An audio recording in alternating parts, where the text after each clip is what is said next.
नमस्कार दर्शक बंधु आपण को आम चैनल को स्वागत।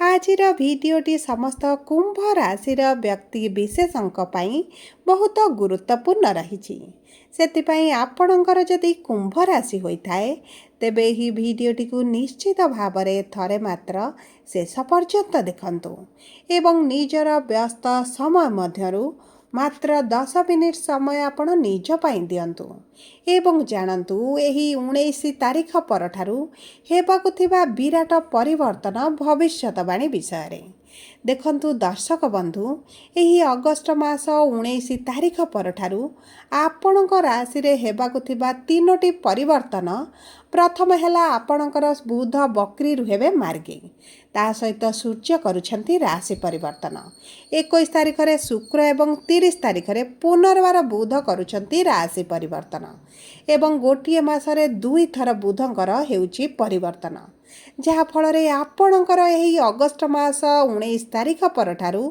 एही तारीख गुड़िकरे निश्चित भावरे बड़ घटना घटी पारे सेतिपई आपण आम सह भिडियोर शेष पर्यंत जोड़ी होई रहंतु एवं जानतु एही तारीख गुड़िकरे आपणक जीवन रे शुभ परिवर्तन हेबो ना अशुभ परिवर्तन हेबो ता सहित जानतु आपणकर केउ क्षेत्रटी प्रभावित हेबो आपणकर स्वास्थ्य ना शिक्षा ना प्रेम संपर्क ना वैवाहिक जीवन ना पारिवारिक संपर्क ना आपणक क्यारियर ना व्यापार वाणिज्य सेथिपई आपण जो आम सह जोड़ी होई रही शेष पर्यंत देखी आपणकर केउ क्षेत्र रे शुभ मिलुची केउ क्षेत्र रे अशुभ फल मिलुची ताहा जानी किछिटा सहज उपाय करी आपणक जीवन रु समस्या को दूर करि परिबे। चलंतु एबे कार्यक्रमटी को आग को बढ़ाइबा किंतु भिडियोटी आरंभ करिबा पूर्वरु जदि आपणकर भी कुंभ राशि होइथाए एवं आपण भी ईश्वर को आंतरिक भक्ति एवं विश्वास करती तेबे भिडियोटी को लाइक करंतु कमेंट बॉक्स रे जय जगन्नाथ जय माँ लक्ष्मी अवश्य लिखि दियंतु ता सहित आपणक मन रे जहाँ भी प्रश्न रही जहाँ भी द्वंद्व रही आपण कमेंट बॉक्स रे लिखि जणातु आमे आपणक प्रश्नर उत्तर देबा पई यथा संभव प्रयास करिबु। देखंतु विलंब हेले मध्य आपणक प्रश्नर आमे निश्चित उत्तर देबु। ता सहित दर्शक बंधु आम सह जोगाजोग करिबा पई भिडियोर मध्य भागरे एक व्हाट्सएप नंबर टिए दिया जाइछि जो नंबर साहाय्य आपण आम सह जोगाजोग करी निजर नूतन कुंडली प्रस्तुत करि परिबे कुंडली विश्लेषण कराई परिबे किंबा आपणकर चाकरी व्यवसाय विवाह प्रेम संपर्क को नहीं किछि समस्या रही तार सहजरे समाधान करि परिबे।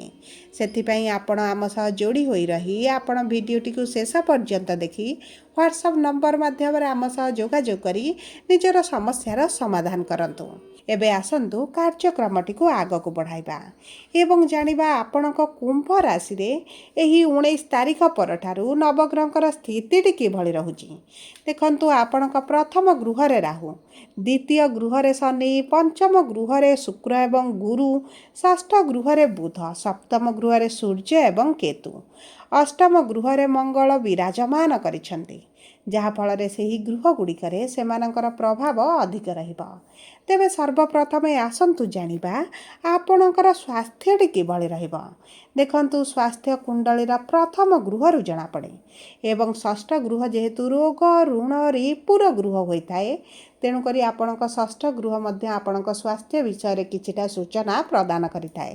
तेबे देखंतु प्रथम गृह रे राहु विराजमान थिबारु आपणक मन रे किछि ना किछि आपणकर चिंताधारा घुरी बुलिबा। विशेष भाव में देखंतु आपणक कुंडली रे जदि राहु केतु भल स्थिति रे थिबे विशेष भाव में राहु केतु निज राशि रे थिबे एवं आपणकर निज गृह रे थिबे तेबे आपणको चालाक चतुर बुद्धिमान करने सहित आपणकर प्रथम गृह रे राहु थिबारु आपणको बहुत अधिक सफलता प्रदान करिवे। किंतु देखंतु जदि आपणक कुंडली रे राहु खराब अछंती आपणक मन रे नकारात्मक चिंताधारा आनिबे आपणक मानसिक स्तर रे दुर्बलता कराइबे आपणकर क्यारियर को नहीं हेउ स्वास्थ्य को नहीं हेउ परिवार को नहीं हेउ मन रे बहुत गुड़िए दुश्चिंता आपणकर आसिबो जहा फल रे आपणक शारीरिक स्वास्थ्यटी मध्य प्रभावित हेबो। ହେବ।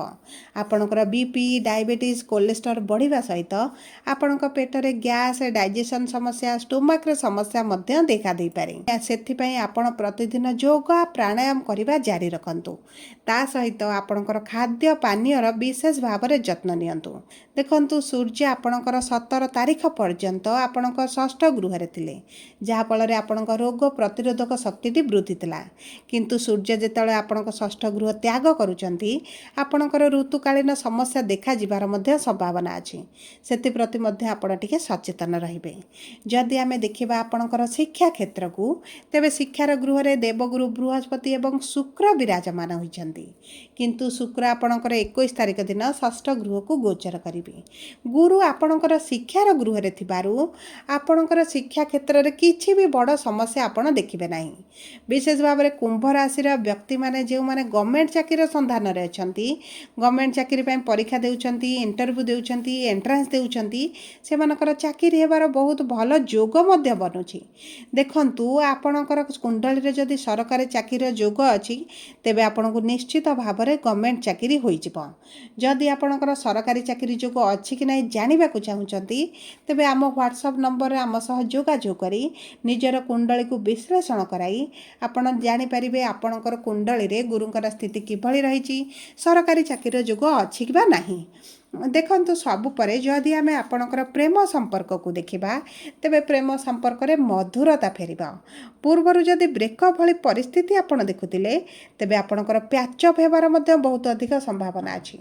ଆପଣଙ୍କ ସମ୍ପର୍କରେ ନିକଟତରତା ବଢ଼ିବା ସହିତ ଆପଣଙ୍କର ସାଥୀ ଆପଣଙ୍କୁ ବୁଝିବା ଆରମ୍ଭ କରିବେ। ଆପଣଙ୍କ ମନରେ ଯେଉଁ ଅସ୍ଥିରତା ରହୁଥିଲା, ଯେଉଁ ସନ୍ଦେହ ରହୁଥିଲା, ତାହା ମଧ୍ୟ ଆପଣଙ୍କ ସାଥୀ ଦୂର କରିବା ପାଇଁ ବହୁତ ଅଧିକ ଚେଷ୍ଟା କରିବେ। ଆପଣଙ୍କ ସାଥ ଦେବା ଆରମ୍ଭ କରିବେ, ଯାହାଫଳରେ ଆପଣଙ୍କ ପ୍ରେମ ସମ୍ପର୍କ ପାଇଁ ବହୁତ ଭଲ ସମୟ ରହିଛି। ଯଦି ଆମେ ଆପଣଙ୍କର ବିବାହର ଯୋଗକୁ ଦେଖିବା, ବୈବାହିକ ସମ୍ପର୍କକୁ ଦେଖିବା, ତେବେ ବିବାହର ଗୃହରେ କେତୁ ବିରାଜମାନ ହୋଇଛନ୍ତି, କିନ୍ତୁ ସୂର୍ଯ୍ୟ ଆପଣଙ୍କର ବିବାହର ଗୃହକୁ ଗୋଚର କରିଛନ୍ତି। ତେଣୁକରି ଦେଖନ୍ତୁ, ବିବାହ ପାଇଁ ଭଲ ଯୋଗ ବନୁଛି। ଯଦି ଆପଣଙ୍କର କୁମ୍ଭ ରାଶି ବିବାହର ସନ୍ଧାନରେ ଅଛନ୍ତି, ବିବାହର ଯୋଜନାରେ ଅଛନ୍ତି, କିନ୍ତୁ ଆପଣଙ୍କର ବିବାହ ହୋଇପାରୁନାହିଁ, ବିବାହର ସମସ୍ୟା ଦେଖୁଛନ୍ତି, ବିବାହରେ ଆପଣଙ୍କର ବିଳମ୍ବ ହେଉଛି କିମ୍ବା ବିବାହ ଆପଣଙ୍କର ଠିକ୍ ହୋଇ ପୁଣି ଭାଙ୍ଗି ଯାଉଛି, ତେବେ ଏହିସବୁ ସମସ୍ୟା ଆପଣଙ୍କର କୁଣ୍ଡଳୀରେ ଗୁରୁ ଯଦି ପୀଡ଼ିତ ଥିବେ ତାହେଲେ ଦେଖାଯାଉଥିବ। କାରଣ ଏବେ ଆପଣଙ୍କ ବିବାହ ପାଇଁ ପ୍ରବଳ ଯୋଗ ବନୁଛି। ଆପଣଙ୍କ ବିବାହ ହେବାର ମଧ୍ୟ ବହୁତ ଅଧିକ ସମ୍ଭାବନା ଅଛି। ଯଦି ଆମେ ଆପଣଙ୍କ ବୈବାହିକ ସମ୍ପର୍କକୁ ଦେଖିବା, ତେବେ ବୈବାହିକ ସମ୍ପର୍କରେ ଆପଣ ଟିକେ ଅସନ୍ତୋଷ ରହିବେ। ବିଶେଷ ଭାବରେ ଆପଣଙ୍କ ସାଥୀଙ୍କ ପ୍ରତି ଆପଣ ଅସନ୍ତୋଷ ରହିବେ। ଆପଣଙ୍କ ପରିବାର ପ୍ରତି ଆପଣ ଅସନ୍ତୋଷ ରହିବେ, କାରଣ ଆପଣଙ୍କ ସାଥୀଙ୍କ ଗୃହରେ କେତୁ ବିରାଜମାନ ହୋଇଛନ୍ତି। ଆପଣଙ୍କ ସାଥୀଙ୍କ ସ୍ୱାସ୍ଥ୍ୟରେ ଆପଣ ସମସ୍ୟା ଦେଖିପାରନ୍ତି। ଦେଖନ୍ତୁ, ସବୁ ପରେ ଆପଣଙ୍କ ମନରେ ଯେଉଁ ନକାରାତ୍ମକ ଚିନ୍ତାଧାରା ରହିଛି, ତାହାକୁ ଆପଣଙ୍କ ସମ୍ପର୍କ ଭିତରକୁ ଆଣନ୍ତୁ ନାହିଁ। ଆପଣଙ୍କ ସମ୍ପର୍କରେ ଆପଣ ଯେତେ ଭଲ ପଜିଟିଭ୍ ଭାବିବେ, ଆପଣଙ୍କ ଜୀବନରେ ସେହିଭଳି ପରିବର୍ତ୍ତନ ଦେଖାଯିବ। ନଚେତ୍ ଆମେ ଯଦି ଦେଖିବା, କୌଣସି ବି ବିଶେଷ ସମସ୍ୟା ଆପଣଙ୍କ ବିବାହରେ ଦେଖାଯିବ ନାହିଁ। ଯଦି ଆମେ ଆପଣଙ୍କ କର୍ମକ୍ଷେତ୍ରକୁ ଦେଖିବା, ତେବେ କର୍ମର ଗୃହର ସ୍ୱାମୀ ହେଉଛନ୍ତି ମଙ୍ଗଳ, ଯିଏ ଆପଣଙ୍କର ଅଷ୍ଟମ ଗୃହରେ ବିରାଜମାନ ହୋଇଛନ୍ତି, କିନ୍ତୁ ଆପଣଙ୍କର ନବମ ଗୃହ ବା ଭାଗ୍ୟର ଗୃହକୁ ଗୋଚର କରିବେ। ଏହି ସମୟରେ ଆପଣ ଯଦି ଆପଣଙ୍କ କର୍ମକ୍ଷେତ୍ରରେ କିଛିଟା ସମସ୍ୟା ଦେଖୁଥିଲେ, ତେବେ ଆପଣଙ୍କର ସେହି ସବୁ ସମସ୍ୟା ଦୂର ହୋଇଯିବ। ଯଦି ବି ଆପଣଙ୍କ କାମ କିଛି ପୂରଣ ହେବାରୁ ଅଟକି ଯାଉଥିଲା, ବାଧା ବିଘ୍ନ ଆସୁଥିଲା, ତାହା ମଧ୍ୟ ଦୂର ହୋଇଯିବ। ଆପଣ ଊର୍ଜାବାନ ହୋଇ ଆପଣ ଜିଦ୍ଦିରେ ଆପଣଙ୍କ ସେହି କାର୍ଯ୍ୟଟିକୁ ସମ୍ପୂର୍ଣ୍ଣ କରିବେ। ଆପଣଙ୍କର କାମ କରିବାର ଶୈଳୀ ଏବଂ କାମ କରିବାର ଦକ୍ଷତାକୁ ମଧ୍ୟ ପ୍ରଶଂସିତ କରାଯିବ ଏବଂ ଏହା ଆପଣଙ୍କ ପାଇଁ ବହୁତ ଭଲ ଶୁଭ ସମୟ ରହିଛି। ଯଦି ଆମେ ଆପଣଙ୍କ ବ୍ୟବସାୟକୁ ଦେଖିବା, ତେବେ ବ୍ୟବସାୟରେ ମଧ୍ୟ ଆପଣଙ୍କ ପରିଶ୍ରମ ବୃଦ୍ଧି ହେବା ସହିତ ଆପଣଙ୍କର ଧନ ଆମଦାନୀ ମଧ୍ୟ ବଢ଼ିଯିବ। ଦେଖନ୍ତୁ, ଆପଣଙ୍କର ଦ୍ୱିତୀୟ ଗୃହରେ ଶନି ବିରାଜମାନ ହୋଇଛନ୍ତି ଏବଂ ଶନି ବକ୍ରୀ ସ୍ଥିତିରେ ଅଛନ୍ତି। କୁଣ୍ଡଳୀରେ ଯଦି ଶନି ଭଲ ଥିବେ, ତେବେ ଆପଣଙ୍କ ବିବାହରେ ଆପଣଙ୍କ ପରିଶ୍ରମ ଠାରୁ ବହୁତ ଅଧିକ ଧନ ପ୍ରାପ୍ତି ହେବ। ଦେଖନ୍ତୁ, ଶନି ଯେହେତୁ ଆପଣଙ୍କ ଦ୍ୱିତୀୟ ଗୃହରେ ଅଛନ୍ତି, ଆପଣଙ୍କର ଧନ ସେଭିଂ କରିବା ପାଇଁ ଚାହିଁଲେ ମଧ୍ୟ ଆପଣ କରିପାରିବେନି। ଆପଣଙ୍କର ଧନ ଆସିବ, ଆପଣଙ୍କର କେଉଁ ବାଟେ ଖର୍ଚ୍ଚ ହୋଇଯିବ ଆପଣ ଜାଣିପାରିବେନି। ତେବେ ଏହିଭଳି ସମସ୍ୟାକୁ ଦୂର କରିବାକୁ ହେଲେ ଶନିଙ୍କର କିଛିଟା ଉପାୟ କରିବାକୁ ପଡ଼ିବ ଏବଂ ବହୁତ ସହଜ ଉପାୟ କରି ଆପଣ ଶନିଙ୍କଠାରୁ ଶୁଭ ଫଳ ପ୍ରାପ୍ତି କରିବେ। କାରଣ 2.5 ବର୍ଷ ପର୍ଯ୍ୟନ୍ତ ଶନି ଆପଣଙ୍କର ଏହି ଧନର ଗୃହରେ ବିରାଜମାନ ରହିବେ। ତେଣୁକରି ଏହି 2.5 ବର୍ଷ ମଧ୍ୟରେ ଯେଉଁ ସବୁ ସମସ୍ୟା ଆସିବ ତାହାର ସମାଧାନ ଆପଣଙ୍କୁ ବହୁତ ସହଜ ଉପାୟରେ ଆପଣ କରିପାରିବେ। ସବୁ ପରେ ଦେଖନ୍ତୁ ଆପଣଙ୍କ କୁଣ୍ଡଳୀର ଅଶୁଭତ୍ୱକୁ ଦୂର କରିବା ପାଇଁ ଆପଣଙ୍କୁ ଶୁଭଫଳ ପ୍ରାପ୍ତି ପାଇଁ ଆପଣ ପ୍ରତିଦିନ ଶନିଙ୍କର ବୀଜ ମନ୍ତ୍ର ଜପ କରନ୍ତୁ। ଯେହେତୁ ଶନି ଆପଣଙ୍କ ରାଶିର ସ୍ୱାମୀ ଆପଣଙ୍କୁ ବହୁତ ଅଧିକ ଶୁଭଫଳ ପ୍ରଦାନ କରିବେ। ତା ସହିତ ଆପଣ ହନୁମାନ ଚାଳିଶା ପାଠ କରନ୍ତୁ, ହନୁମାନଙ୍କ ମନ୍ଦିରକୁ ଯାଆନ୍ତୁ, ଆପଣ ସେଠି ସିନ୍ଦୁର ଅର୍ପଣ କରନ୍ତୁ, ଶନିଙ୍କ ମନ୍ଦିରରେ ତେଲ ଦୀପ ଅର୍ପଣ କରନ୍ତୁ, ଖାଉଙ୍କୁ କିଛି ଖାଦ୍ୟ ଦିଅନ୍ତୁ ଏବଂ କିଛି କୁକୁରଙ୍କୁ ମଧ୍ୟ ଖାଦ୍ୟ ଦିଅନ୍ତୁ। କାରଣ ଆପଣଙ୍କ ରାହୁ ଯେହେତୁ ପ୍ରଥମ ଗୃହରେ ଅଛନ୍ତି, ଆପଣ କୁକୁରଙ୍କୁ କିଛି ଖାଦ୍ୟ ଦେଲେ ଆପଣଙ୍କ ପାଇଁ ଶୁଭଦାୟକ ରହିବ। ସବୁ ପରେ ଯଦି ଆପଣଙ୍କର କୁମ୍ଭ ରାଶି ହୋଇଥାଏ, ଭିଡ଼ିଓଟି କିଭଳି ଲାଗିଲା କମେଣ୍ଟ ବକ୍ସରେ ଲେଖି ଜଣାନ୍ତୁ। ଯଦି ଆପଣଙ୍କ ପ୍ରିୟଜନଙ୍କର କୁମ୍ଭ ରାଶି ହୋଇଥାଏ, ଭିଡ଼ିଓଟି ତାଙ୍କ ସହ ସେୟାର କରନ୍ତୁ। ଯଦି ପ୍ରଥମ ଥର ଆମ ଚ୍ୟାନେଲକୁ ଆସିଛନ୍ତି, ଚ୍ୟାନେଲଟିକୁ ସବସ୍କ୍ରାଇବ୍ କରନ୍ତୁ।